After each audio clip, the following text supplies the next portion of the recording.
Hello बच्चों, नमस्ते सभी को। फिजिक्स वर्ल्ड विजुअलिया यूट्यूब चैनल में आप सभी का स्वागत। आज हमारे पास 11वें नंबर का जो वीडियो है उसमें हम देखेंगे कि जो गाउस नियम के अनुप्रयोग हमारे पास चल रहे थे उसमें से लास्ट अनुप्रयोग यानी कि छठा अनुप्रयोग, इससे पूर्व हमने गाउस के 5 अनुप्रयोग पढ़ लिए थे। आज हमें छठा अनुप्रयोग पढ़ना है। देखिए, कल वाले वीडियो में जो हमने देखा कि हमारे पास गोला कैसा था, चालक गोला था, और आज जो है हमारे पास वो है अचालक गोला। तो देखिए, थोड़ा सा अंतर यहाँ पर आ जाता है कि अगर हमारे पास अचालक गोला होगा तो अचालक गोले को जिस जगह पर आवेश दिया जाएगा वो उसी जगह रहेगा। दूसरी बात कि जो वो आवेश है वो अब पृष्ठीय क्षेत्रफल के रूप में ना होकर आयतन आवेश घनत्व के रूप में हो जाएगा। ये मुख्य अंतर है। तो आप जब भी इन गाउस नियम के अनुप्रयोगों को आप पढ़ें तो सबको पढ़ने के बाद इनमें क्या क्या अंतर आ जाता है सबका एक साथ अगर आप अध्ययन करेंगे, यानी कि उनमें अंतर करेंगे या एक सारणी तैयार कर लेंगे कि जब गाउस के नियम का अनुप्रयोग पहला होता है, जैसे कि हम तार के लिए जो करते हैं, अनंत लंबाई के तार के लिए, तब हमें विद्युत क्षेत्र की तीव्रता के क्या परिणाम मिलते हैं, और ऐसे ही जो दूसरे अनुप्रयोग उन सबको आप जब देखें तो एक ऐसी तालिका बनाना ठीक रहेगा, और उस तालिका को हम अपने स्टडी रूम में लगा के नियमित रूप से अगर देखते रहेंगे, उनमें अंतर को पढ़ते रहेंगे तो निश्चित ही याद हो जाएगा। और परीक्षा में जो है हमारा निबंधात्मक प्रश्न जो इससे आता है 4 नंबर का, वो कभी भी गलत नहीं होगा।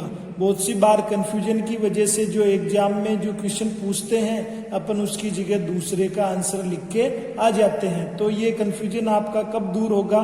जब आप ऐसी एक अंतर तालिका या तुलना तालिका बना लेंगे तो आपका अंतर खत्म हो जाएगा।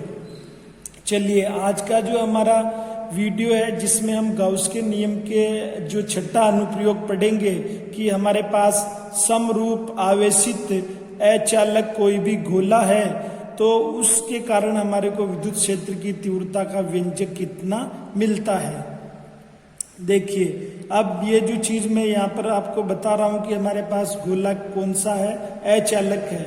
इस कारण से जो भी आवेश जहाँ पे दिया जाएगा वो उसी जगह पे रहेगा, क्योंकि वो तो अचालक है। चालक होता तो हम आवेश का इधर उधर गमन मान सकते थे, पर अचालक होने से आवेश का किसी भी प्रकार का गमन जो है यहाँ पर निषेध होगा।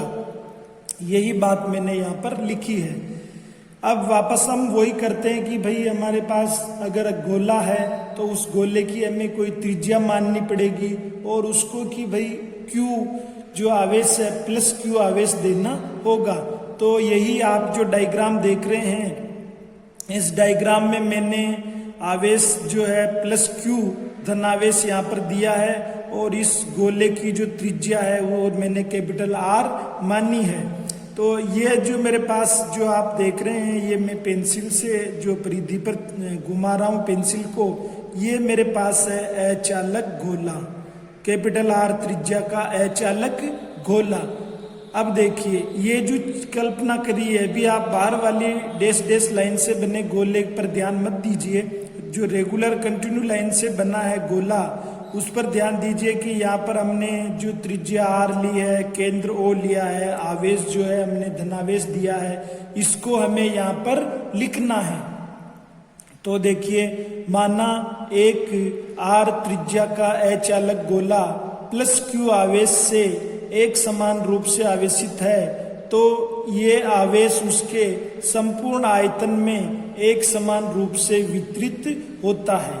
देखिए, खास बात है यहाँ पर हमारे पास आयतन जो है आयतन आवेश घनत्व वाली बात यहाँ पर हम करेंगे। आयतन आवेश वितरण जो आप पढ़ चुके हैं उसी में अपन ने आयतन आवेश घनत्व भी देखा था। देखिए, आयतन आवेश घनत्व क्या होता है कि हमारे पास एकांक आयतन में कितना आवेश है वही हमारा आयतन आवेश घनत्व होता है। और आयतन आवेश घनत्व को अपन रो से बताते हैं, तो रो बराबर Q/V, एकांक आयतन में आवेश की कितनी मात्रा। तो देखिए आवेश तो हमने Q दिया है, ठीक है। अब उसके बाद आप देखिए कि हमारे पास आयतन जो आता है वो आता है 4/3 पाई r क्यूब। ये जो क्या है, ये गोले का आयतन। देखिए ये गोले का आयतन का सूत्र हमारे पास।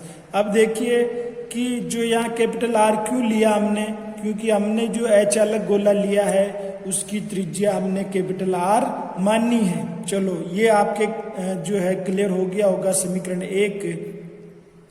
अब वापस वही स्थिति आती है कि जो है हम बिंदु P को इस H अलग गोले से बाहर ले सकते हैं, H अलग गोले की सतह पर ले सकते हैं, H अलग गोले के अंदर ले सकते हैं, H अलग गोले के केंद्र पर ले सकते हैं। ये 4 स्थितियां जो हम रेगुलर जो पढ़ रहे हैं वही 4 स्थितियां वापस यहाँ भी बनेगी। देखिए अब हम ऐसा करते हैं, पहली स्थिति लेते हैं कि जब बिंदु P H अलग गोले के बाहर स्थित हो। ऐसी स्थिति में हम जो बिंदु P की डिस्टेंस मानेंगे केंद्र O से वो स्मॉल r लेंगे। तो इससे आप समझ जाएंगे कि भाई हमारा जो स्मॉल r है वो बड़ा होगा किसकी तुलना में, कैपिटल R की तुलना में। अब इस डायग्राम को दोबारा देखिए, ये मैंने स्मॉल r केंद्र O से स्मॉल r दूरी पर कोई बिंदु P लिया है। अब जैसा कि हमें गाउस का नियम अगर लगाना है तो हमें गाउसीय पृष्ठ की कल्पना करनी पड़ेगी। तो ये डैश डैश लाइन से मैंने गाउसीय गोलाकार गाउसीय पृष्ठ की कल्पना करी है। तो ये मेरे पास हो गया गाउसीय पृष्ठ, ठीक। तो इसी बात को हमें यहाँ लिखना है कि बिंदु O को केंद्र मानकर स्मॉल r त्रिज्या के गाउसीय पृष्ठ की कल्पना करते हैं। बिंदु P गाउसीय पृष्ठ की जो है, जो हमने गाउसीय पृष्ठ माना है उसकी सतह पर स्थित है। देखिए यहाँ पर बिंदु P। अब मैं क्या करता हूं, यहाँ पर बिंदु P के यहाँ पर अल्पांश क्षेत्रफल की कल्पना करता हूं। अल्पांश क्षेत्रफल ये आपको दिख रहा होगा, ये अल्पांश क्षेत्रफल है ds। अल्पांश क्षेत्रफल ds क्या है, अल्पांश क्षेत्रफल ds। तो देखिए अब यहाँ पर जो हमने गाउसीय पृष्ठ माना है, इस गाउसीय पृष्ठ में कितना आवेश है, परिबद्ध आवेश। इसके द्वारा परिबद्ध आवेश कितना है, तो आप कहेंगे कि जितना इस H अलग गोले में आवेश है वो पूरा का पूरा इससे परिबद्ध है। तो हमने यहाँ पर लिख दिया है कि गाउसीय पृष्ठ द्वारा परिबद्ध आवेश जो हम गाउस के नियम में सिग्मा Q से बोलते हैं उसकी वैल्यू हमारे पास कैपिटल Q आती है। आगे जिस प्रकार से हम करते आए हैं कि भाई विद्युत फ्लक्स का जो सूत्र है वो लिखेंगे, दूसरी तरफ में गाउस का नियम का जो सूत्र है वो लिखेंगे। उन दोनों में जो है फाई क्या रहता है, लेफ्ट हैंड साइड में कॉमन रहता है। तो दोनों जो राइट हैंड साइड के पक्ष है, राइट हैंड साइड वाले, उनको हम इक्वल कर देते हैं। देखिए यही किया हमने विद्युत फ्लक्स की परिभाषा से और गाउस नियम से, ठीक है। विद्युत फ्लक्स की परिभाषा का जो है फॉर्मूला ये रहा हमारे पास E.ds के रूप में, और गाउस का नियम हमारे पास ये रहा phi equal to sigma Q upon epsilon naught. तो दोनों को इक्वल कीजिए, ये इस प्रकार से हो गया। फिर आप यहाँ से जो हमारे पास अदिश गुणनफल या डॉट प्रोडक्ट जो है उसको हटाएंगे तो कोस थीटा साथ में आ जाएगा। अब सिग्मा Q की जगह हमने अभी पहले देखा था कि यहाँ पर गाउसीय पृष्ठ द्वारा परिबद्ध आवेश कैपिटल Q है, तो ये कैपिटल Q यहाँ पर हमने नोट कर दिया। अब देखिए थीटा इक्वल टू 0। वापस आप उस डायग्राम में चलिए कि उस डायग्राम में थीटा इक्वल टू 0 किस प्रकार से हो रहा है। क्योंकि हम इतने अनुप्रयोग देख चुके हैं तो ये चीज आपको बिल्कुल क्लियर हो जानी चाहिए। देखिए यहाँ पर कोई भी हम जो है गोला लेंगे तो उस गोले की सतह के किसी भी बिंदु पर अगर आप विद्युत क्षेत्र की दिशा देखेंगे तो उस जो आपने क्षेत्रफल माना है वो उस पृष्ठ के लंबवत बाहर की ओर, लंबवत बाहर की ओर। तो ये मैंने एक छोटा सा जो है क्षेत्रफल की कल्पना करी ds की। तो इस जो ये जो पृष्ठ है, पृष्ठीय क्षेत्रफल, इससे लंबवत बाहर की ओर मैंने विद्युत क्षेत्र E की दिशा ली है। अब आप देखिए कि हम क्षेत्रफल सदिश लेते हैं तो उसकी डायरेक्शन कैसी होती है। वहां भी हम कहते हैं कि क्षेत्रफल सदिश की डायरेक्शन जो होगी, जो तल है हमारे पास, उस तल के लंबवत। कौन सा तल? जिसका जो क्षेत्रफल हमारे पास है उस तल के लंबवत। तो यही हमारा जो क्षेत्रफल अल्पांश है, तो इसी तल के लंबवत। तो ऐसी स्थिति में दोनों क्या हो गए? बिल्कुल बराबर हो गए। समझ गए ना? दोनों सेम दिशा में हो गए। अब सेम डायरेक्शन में है तो फिर थीटा का मान 0 होना ही है। तो ये आप अच्छे से समझ लीजिए। अब हमारे पास देखिए थीटा बराबर 0 आते ही हम कोस थीटा की जगह 0 डिग्री लिख देंगे। तो हमारे पास कोस 0 डिग्री जो है इसकी वैल्यू 1 होती है। तो यहाँ पर 1 लिख दिया मैंने। 1 लिखने का मतलब हमारे पास EDS आ गया। अब EDS में से E को हम बाहर लेंगे, क्योंकि हमारे पास जो है गाउसीय पृष्ठ जो है उसके प्रत्येक बिंदु पर विद्युत क्षेत्र का मान तो समान होगा, क्योंकि अंदर आवेश जो है वो बिल्कुल समान है। तो ऐसी स्थिति में हम देखेंगे कि E हमारे पास जो है एक प्रकार से कॉमन है, उसको बाहर ले लो। ये अपरिवर्तनशील राशि है नियतांक के रूप में। और ds क्या है? हमारा छोटा सा अल्पांश क्षेत्रफल। इसको जोड़ते जाएंगे, छोटे छोटे छोटे छोटे अल्पांशों को, क्षेत्रफलों को हम जोड़ते जाएंगे तो हमें एक बड़ा क्षेत्रफल मिलेगा। तो ds की जगह हमें क्या मिल जाएगा? s। क्या मिलेगा? s। ये s। अब ये जो s क्या है? वो गोले का पृष्ठीय क्षेत्रफल, गोले का पृष्ठीय क्षेत्रफल। और वो क्या होता है हमारे पास? 4πr², है ना। गोले का जो क्षेत्रफल हम कहते हैं 4πr²। यहाँ पर जो आपने गाउसीय पृष्ठ माना है उसकी त्रिज्या क्या मानी थी? Small r। ध्यान दीजिए, गाउसीय पृष्ठ की जो त्रिज्या हमने क्या मानी थी? Small r। तो यहाँ पर जो है हम लिखेंगे गोले का क्षेत्रफल 4πr का स्क्वायर। इस तरफ ये चल रहा है आपके पास। अब देखिए ये हम किसके लिए विद्युत क्षेत्र निकाल रहे हैं कि हमारा बिंदु P बाहर स्थित हो, यानी कि आउटसाइड। तो ये OUT आउट लिख दिया मैंने। यहाँ से Q ऐसे का ऐसे ही 4πr² को हमने इधर ले लिया। समझ गए?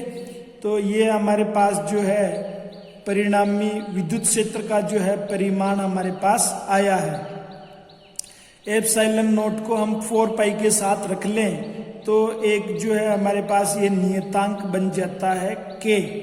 तो वही मैंने अगली बार में लिखा है E out equal to KQ/r², small r²। तो ये समीकरण 5 जो हमें मिली है ये तो बिल्कुल उसी तरह मिल गई जैसे कि हमारे लिए चालक गोले के लिए मिलती है या गोलीय कोश के लिए मिलती है। तो इस वाले फॉर्मूले में कोई हमें अंतर नहीं दिखता है। अब देखिए कि आप यहाँ तक भी डेरिवेशन कर सकते हैं, लेकिन बुक में जो है इस फॉर्मूले की जगह दूसरा फॉर्मूला या परिमाण जो दिया गया है वहां तक हम पहुंच पाएंगे।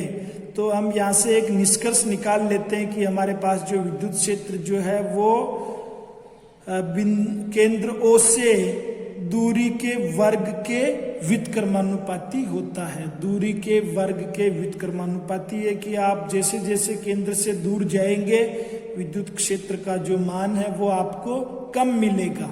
तो ये रिजल्ट मैंने यहाँ पर नोट किया है।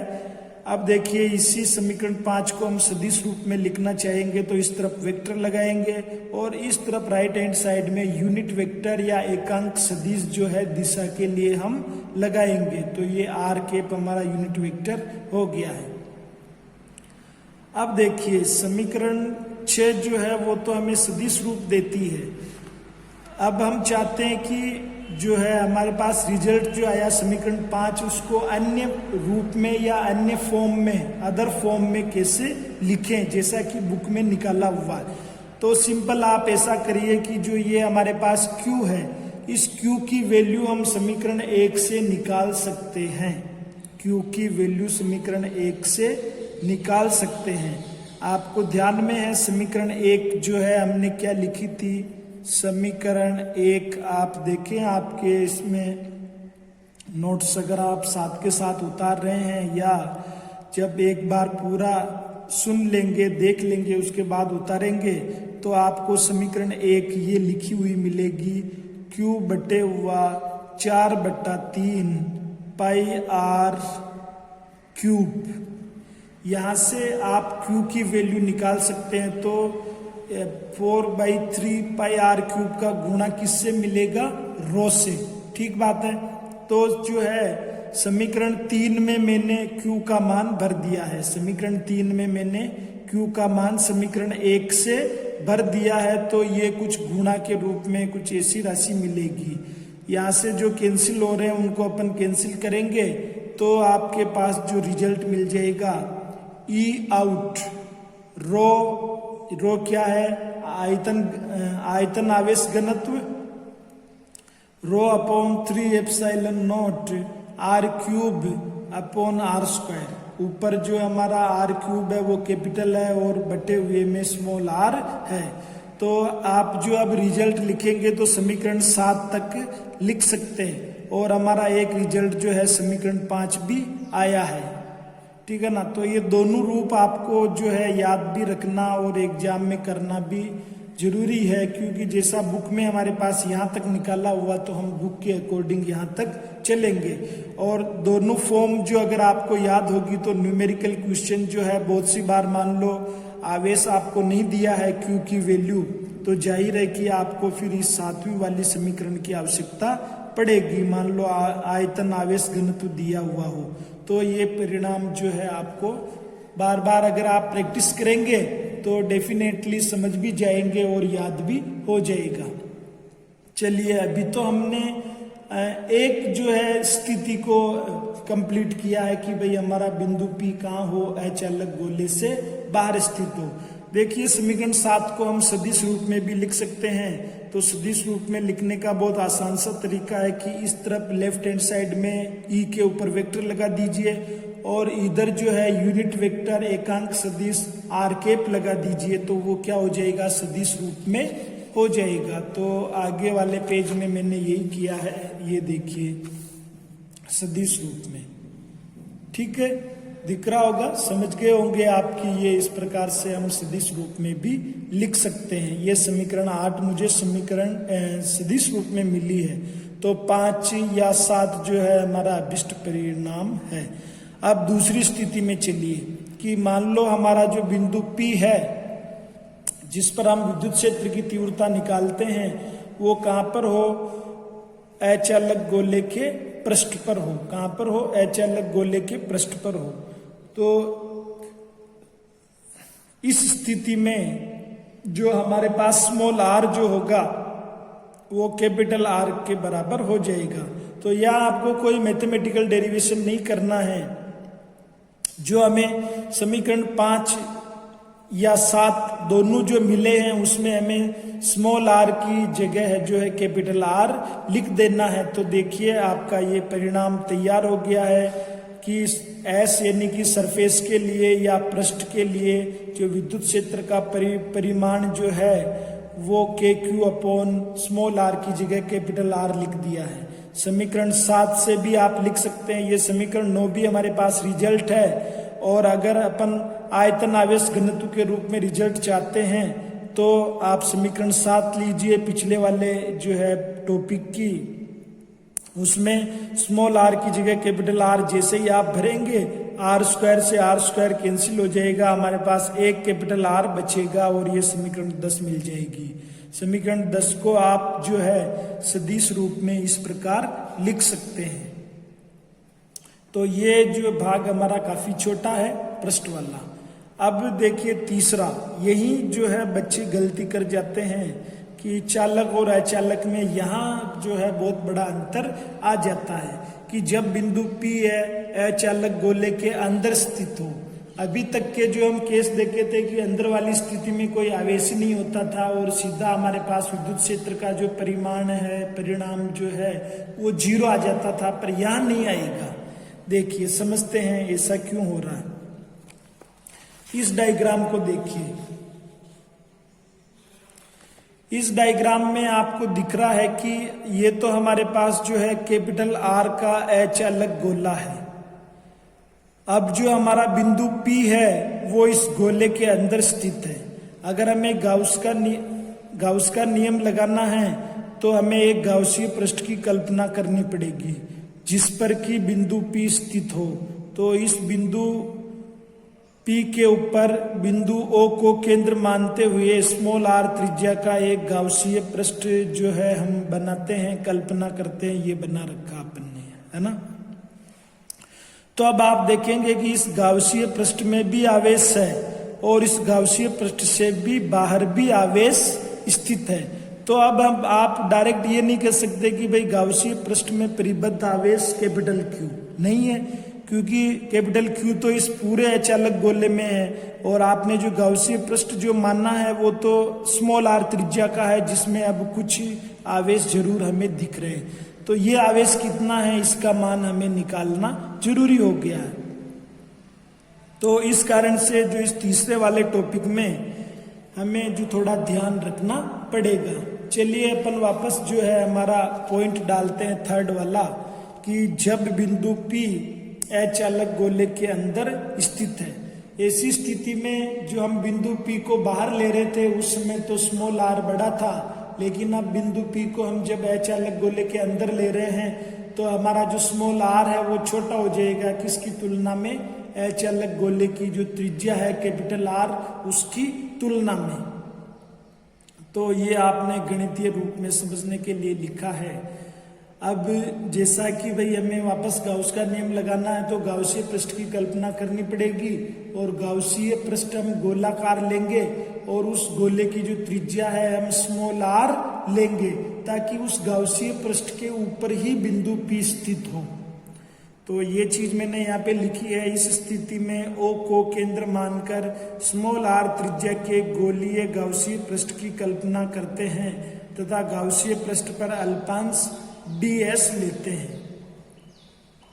गाउसीय पृष्ठ द्वारा परिबद्ध आवेश q डैश निम्न प्रकार ज्ञात करते हैं। देखिए q डैश क्या है कि हमने जो अभी गाउसीय पृष्ठ बनाया है स्मॉल r त्रिज्या का, उसमें आवेश की मात्रा यानी कि सिग्मा q जो हम लिखते हैं गाउस के नियम में कि उस परिबद्ध जो पृष्ठ लिया है आपने उसमें जो है कितना आवेश जो है उसका योग बीजीय योग है ना।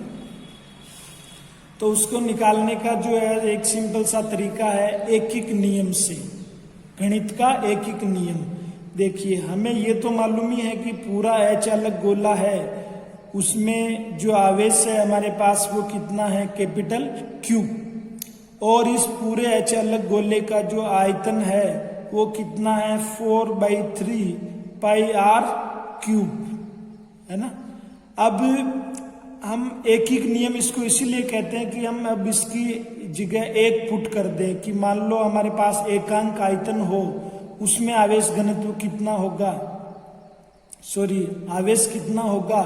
तो इसके लिए कि हम उसका जो है भाग दे देंगे Q में, ये यहाँ पर Q में हमने भाग दे दिया। अब हमने जो ये गाउसीय पृष्ठ मानना है, इस गाउसीय पृष्ठ का आयतन आप कहेंगे सर 4/3 पाई r क्यूब। अब मैं आपसे कहूंगा कि यहाँ पर r कौन सा आएगा, फिर आप कंफ्यूज हो जाएंगे कि कैपिटल आएगा या स्मॉल आएगा। तो आपको बिल्कुल कंफ्यूज नहीं होना है, क्योंकि यहाँ पर जो हमने गाउसीय पृष्ठ मानना है वो स्मॉल r त्रिज्या का है। अब आयतन भी आप इसी का निकाल रहे हैं तो r कौन सा आएगा, स्मॉल आएगा। देखिए तो 4/3 पाई r क्यूब आयतन में आवेश कितना है, जो ये जो आपने यहाँ पर आयतन लिखा है वो इससे मल्टीप्लाई हो जाएगा, इसी को हम एकिक नियम कहते हैं। तो ये यहाँ पे मल्टीप्लाई करने के बाद हमारे पास जो है परिबद्ध गाउसीय पृष्ठ में जो आवेश है उसमें आवेश की मात्रा जो होगी Q r क्यूब बटे हुआ r क्यूब, समीकरण 12। चलिए आपका यहाँ पर बहुत बड़ा जो है वर्क हो गया, आवेश की जो मात्रा है वो हमें मिल गई। अब वही तरीका है वापस हमारे पास कि एक तरफ हम फ्लक्स की परिभाषा लिखें, दूसरी तरफ हम गाउस का नियम लिखें, दोनों को किस प्रकार से हम कंबाइन करते हैं वो बहुत सी बार अनुप्रयोगों में हम देख चुके हैं। एक चीज आप यहाँ पर ये देख लीजिए कि इस अचालक गोले के जो सतह है उससे ये इधर यहाँ से इन दोनों के बीच का जो आवेश है कि ये जो हमने गाउसीय पृष्ठ मानना है, इस गाउसीय पृष्ठ से ऊपर है ना, ऊपर या बाहर, और अचालक गोले की सतह है उससे नीचे का जितना भी आवेश आपको दिख रहा है इस एरो वाले क्षेत्रफल में, है ना, वो जो एरो वाले आयतन में जितना भी आवेश आपको दिख रहा है, क्षेत्रफल नहीं होगा आयतन होगा, तो इस आयतन में जो आवेश वितरित है, इस आवेश के कारण हमारा विद्युत क्षेत्र जो है प्रभावित नहीं होगा। केवल हमारा जो विद्युत क्षेत्र का परिमाण है वो इस गाउसीय पृष्ठ के अंदर जितना भी आवेश है उससे ही प्रभावित होगा। ये चीज मैंने यहाँ लिखी है। गाउसियन पृष्ठ के बाहर गोले की सतह, कौन सा, अचालक गोले की सतह के मध्य स्थित आवेश, ये पूरे गोले के लिए, ये गाउसीय पृष्ठ के गोले के लिए, दोनों का अंतर के कारण बिंदु P पर विद्युत क्षेत्र की जो तीव्रता होगी वो बिल्कुल शून्य होगी, उसका कोई योगदान नहीं होगा। ये हम वापस गाउसीय नियम लगाते हैं और जो है यहाँ तक अपन आ जाते हैं बहुत ही सिंपल तरीके से। अब आप देखेंगे कि थीटा की वैल्यू निकालने का वही तरीका है कि भाई गाउसीय पृष्ठ पर कोई भी अल्पांश क्षेत्रफल लेंगे, वहां पर हम विद्युत क्षेत्र की दिशा और क्षेत्रफल सदिश की दिशा दोनों देखेंगे, तो दोनों जो है एक ही दिशा में मिलती है, दोनों पृष्ठ के लंबवत बाहर की ओर होती है, तो थीटा का मान हमें वापस 0 मिलेगा। तो अब देखिए थीटा की वैल्यू हमें 0 रखनी है, और जैसे ही आप थीटा की वैल्यू 0 रखेंगे तो cos 0 डिग्री का मान 1 हो जाएगा। अब हमारे पास EDS जो है यहाँ पर चलेगा लेफ्ट हैंड साइड में।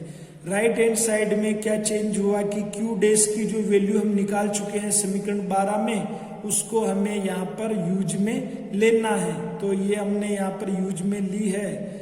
अब E को बाहर ले लेंगे क्योंकि जो है विद्युत क्षेत्र तो पूरे जो पृष्ठ के लिए वो समान होगा। DS क्या है, DS जो हमने गाउसीय पृष्ठ माना है उसका जो है एक छोटा सा अल्पांश क्षेत्रफल है। जब आप उसका समाकलन कर देंगे तो वो पूरे पृष्ठ का क्षेत्रफल हो जाएगा, और गोले का जो है क्षेत्रफल हम देखें पृष्ठीय क्षेत्रफल तो 4πr², आयतन में क्यूब आता है और क्षेत्रफल में स्क्वायर आता है, इसका आप जरूर ध्यान रखें। और स्मॉल r क्यों लिया, क्योंकि हमारा जो गाउसीय पृष्ठ है गोले के रूप में उसकी त्रिज्या हमने स्मॉल r ली है। अब चलो देखिए, अब यहाँ से आप जो है 4πr² को इधर राइट हैंड साइड में भेजेंगे तो बटे हुए में आ जाएगी, और जो कैंसिल होता है उसको कैंसिल कर दीजिए। तो ये अंदर के लिए हम निकाल रहे हैं, ये अंदर के लिए हमारे पास फॉर्मूला आप अगर k के रूप में चाहें तो KQR बटे हुआ R³, ठीक है। समीकरण 13 भी मान सकते हैं, समीकरण 14 भी मान सकते हैं, रिजल्टेंट इक्वेशन। और कि हमारे पास अगर हम Q की वैल्यू यहाँ रख दें समीकरण 14 में, या समीकरण 13 सबसे उचित है क्योंकि यहाँ पर 1/4πε0 है, तो 4π कटने में सुविधा रहती है। तो जैसे ही आप Q की वैल्यू आप यहाँ भरेंगे तो जिनको कैंसिल होना होगा कैंसिल हो जाएंगे, और विद्युत क्षेत्र जो है हमें इस रूप में समीकरण 15 के रूप में मिलेगी। तो एक तो समीकरण 13, एक समीकरण 15, ये दोनों ही हमें अंदर अगर बिंदु स्थित है अचालक गोले के, तो उस समय जो विद्युत क्षेत्र कितना होगा उसका हमें व्यंजक प्रदान करते हैं। तो ये आपको पूरा जो है पेज दिख रहा होगा, आप इसको समझने के बाद इसे जरूर उतार लें। चलिए अब हम जो है इसको सदिश रूप में भी लिख सकते हैं इन समीकरणों को। तो ये सदिश रूप में लिख रहा हूं मैं। सदिश रूप में लिखने के लिए आपको ध्यान में है कि लेफ्ट हैंड साइड में हम ई के ऊपर वेक्टर का चिन्ह बना देंगे, सदिश का तीर का निशान, और इधर हम यूनिट वेक्टर ले लेंगे। जैसे ही आप आर तो पहले से ही था और ये यूनिट वेक्टर है। जैसा कि हम एकांक सदिश के बारे में जानते हैं कि एकांक सदिश क्या है, कि सदिश बटे हुआ उसका परिमाण। तो यहाँ से आप देखेंगे कि आर गुणा आर कैप, आर कैप किसके बराबर होता है? वेक्टर आर के बराबर। तो आप समीकरण 16 कुछ इस प्रकार से लिख सकते हैं। ध्यान देने की बात है, आपके दिमाग में कंफ्यूजन रहेगा कि ये किस प्रकार से हुआ। तो ये यूनिट वेक्टर जो हमने 11वीं क्लास में पढ़ा है कि यूनिट वेक्टर किसके बराबर होता है, कि वो जो सदिश है उसको आप अंश में लिखेंगे और इस सदिश का जो मोड आप निकालेंगे, मोड अंडर रूट के रूप में, वो बटे हुए में रहेगा। तो ये सदिश आर के बराबर हो जाएगा इन दोनों का गुणा। अब लास्ट हमारा जो बिंदु है कि हम जो बिंदु P को कहाँ मान लें? बिंदु P को हम मान लें केंद्र पर, एच अलग गोले के केंद्र पर। ऐसी स्थिति में स्मॉल r का मान 0 होगा और स्मॉल r का मान जो आप 0 भरेंगे तो जो समीकरण 15 जो हमें मिली थी कि अंदर वाले बिंदु पर हमने विद्युत क्षेत्र निकाला, उस वाले में आप स्मॉल r की जगह जैसे ही 0 पुट करेंगे तो आपको पूरा का पूरा E जो है 0 मिल जाएगा, यानी केंद्र पर कोई भी विद्युत क्षेत्र नहीं होगा। अब जो 4 स्थितियां अपन ने ली थी उनको मैं अगर सारांश रूप में लिखूं तो कुछ इस प्रकार से है, जो कि हमें आलेख बनाने में बहुत ही सुविधा प्रदान करेगा। कि गोले के केंद्र पर अभी आपने देखा 0 मिलता है विद्युत क्षेत्र, और गोले के अंदर आपने जो है अभी तीसरे बिंदु में निकाला था क्या, समीकरण 15 के रूप में, कि जो यहाँ पर हमारा ई जो है वो दूरी के समानुपात में है। कि जैसे जैसे आप दूरी बढ़ाएंगे, है ना, जैसे जैसे दूरी बढ़ाएंगे आपको ई का मान बढ़ता मिलेगा। और कहाँ तक बढ़ता रहेगा? जब तक कि आप पृष्ठ पर नहीं पहुंच जाते, क्योंकि पृष्ठ पर हमें बिंदु P का मान सर्वाधिक मिलता है। यही इसमें बहुत बड़ा निष्कर्ष है और अंतर भी है। गोले की सतह पर हमें अधिकतम मान मिलता है और गोले के बाहर जो है हमें विद्युत क्षेत्र का मान तो मिलेगा, लेकिन दूरी बढ़ने के साथ साथ वो घटता जाएगा। किस रूप में घटेगा? दूरी के वर्ग के व्युत्क्रमानुपात के रूप में। अगर ये 4 निष्कर्ष आप अच्छे से समझ गए, जब तक इन चारों निष्कर्षों को पूरा नहीं समझ जाए आप ग्राफ ड्रॉ नहीं कर पाएंगे। चलिए, ग्राफ ड्रॉ बहुत ही इजीली हो जाएगा। आपको क्या करना है? एक्स एक्सिस खींचना है, वाई एक्सिस खींचना है। एक्स एक्सिस पे आपको डिस्टेंस लेनी है और वाई एक्सिस पे विद्युत क्षेत्र की तीव्रता, मैग्नीट्यूड या परिमाण के रूप में लेनी है। अब जैसा अभी हमने पहला निष्कर्ष देखा था कि सेंटर पे, केंद्र पे विद्युत क्षेत्र का मान कितना होता है? 0, और दूरी कितनी होती है? 0। तो ये यहाँ से हमारा स्टार्टिंग पॉइंट है।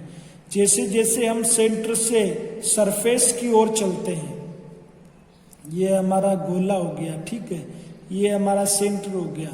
सेंटर से जैसे जैसे हम सरफेस की ओर चलेंगे विद्युत क्षेत्र का मान बढ़ता है, और किस रूप में बढ़ता है? समानुपात के रूप में, कि दूरी बढ़ने के साथ विद्युत क्षेत्र का मान भी बढ़ता ही जाएगा। तो देखिए ये एक लाइन जो है समानुपात वाली आलेख में चल रही है।